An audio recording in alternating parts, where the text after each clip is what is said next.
Hi, this is Sean. I recently taught a live about how to create improv phrases without the overwhelm. Today I want to share the second part with you, which is about getting past just creating improv phrases which are not context based. In other words, for me, step one of it is just creating phrases. Step two of it is putting them over progressions, and then we worry about things like tune application. So this is step two, putting them over progressions. What I wanted to show you was a strategy for creating phrases where anybody can do it if they've got enough basic knowledge of chord progressions and simple scales. So in the live, we're going to look at how to join two chords together and what to do when it's not going to figure out, so that you have a strategy to create really limitless phrases. I hope you enjoy it. Let's see what happened on the live. Okay, next up, progressions. So notice that I'm not diving straight from learning how to create a basic phrase into, right, let's play over tunes. Right, well, I learned Autumn Leaves, I learned Fly Me to the Moon. I must be able to add to that now. This linear idea, can we let go of this idea of linear? You've got something that doesn't really work and you don't like the sound of it, and now you're going to add more onto it that also doesn't work. Get the skills right, yeah?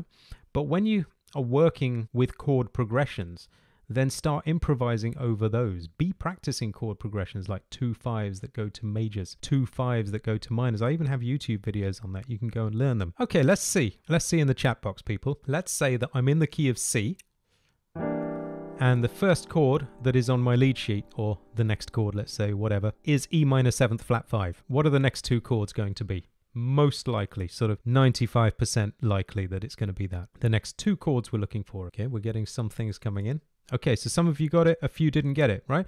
Be solid with that sort of stuff, because the difference between just using what I call re skills, read, remember skills, as opposed to real jazz skills, in other words, thinking the chord progressions, or let me say other than thinking, because some of you'll think I mean remembering again, processing the chord progressions as they go past, because you've been here before, because you recognize this terrain, because you know what to expect, about which scales to use. Claudia, I believe, asked about scales to use.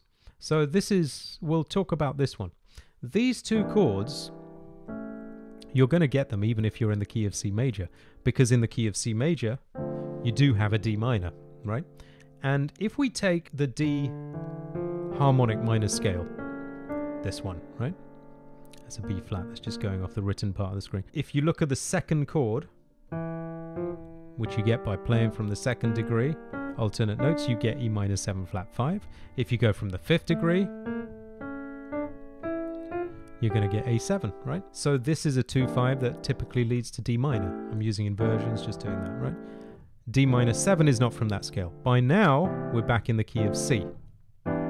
So that progression that we just had is a sort of transitional progression to take you to a chord in your key. I have a YouTube video about that. Go watch it if you're not sure. But this is how you can start to practice things like this. These things are our language, right? We just got to know them. They're in every tune. Be prepared for what happens. Now, let's say that you've got that scale to play, right? Look how we can do the same sort of stuff we were doing in the simple level earlier. Let's take, this time instead of a 5-note scale, let's take a 4-note scale, right? Fine, right?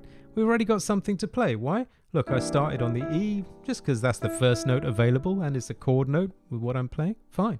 4 notes and down. Perfect. Okay.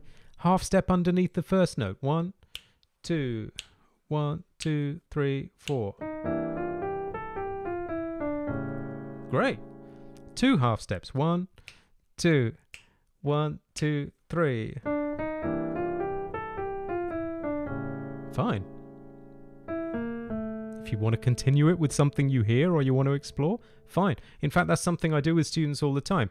Something is fixed and something is improvised. A great way to practice improv, because you've got that thing that you're trying to perfect each time. Wait till you know it quite well, yeah?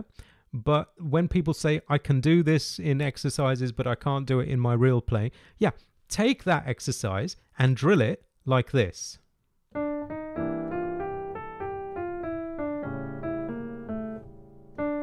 And then improvise something else.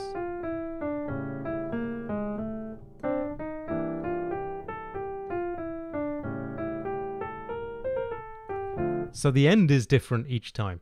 Please do it slower. I'm only playing this tempo because I'm demonstrating and I want to get through a lot. But in lessons, it would be more like this. Especially if there's improv going on. There is a tempo at which you can think and figure out phrases, and then there's a tempo at which you're just flowing. I guess this is an important thing to think about, actually, because when people say, yes, but how do I do this in my life playing? I can do it, you know, in an exercise, but I can't get it in a tune, all that kind of thing. What happens is, let me put it this way. If I never do any of the things that I'm doing with you now in my improvising, any of these particular phrases, I'm fine with that. So if I'm practicing phrases and phrase building and none of those exact phrases come into my live playing, I'm okay with that. Why? Because let's talk about what our job description is. We are trying to, for me, do two things when we're improvising, especially when we're getting past that first level of improvisation that I spoke about in the last section, just building simple phrases. You know, once we're talking about progressions and playing over tunes, then two things. Number one is, yes, practicing creating short phrases, but number two is making the joins. If that's what we're working on, then we're finding different ways to do it. And you will find as you continue over the weeks and months that you're playing things and your playing is different. Your sort of flow playing is different to your practice. It doesn't mean that nothing good is coming out. It doesn't mean that nothing's being connected. It just means that you're practicing the art of improvisation rather than licks and phrases that you hope to bring out. Do we also have a few licks and phrases? Yeah, sometimes, you know, I'll take down a Charlie Parker phrase or something and I'll try to use it in playing. But, you know, people say Charlie Parker had a few phrases. Yeah, he had, you know, he had a few little things like that he played often. But if you took those away from him, he could still play, right? He could still play just fine. That's the point. So now, let's take one more like that. You know, sometimes I'll do this.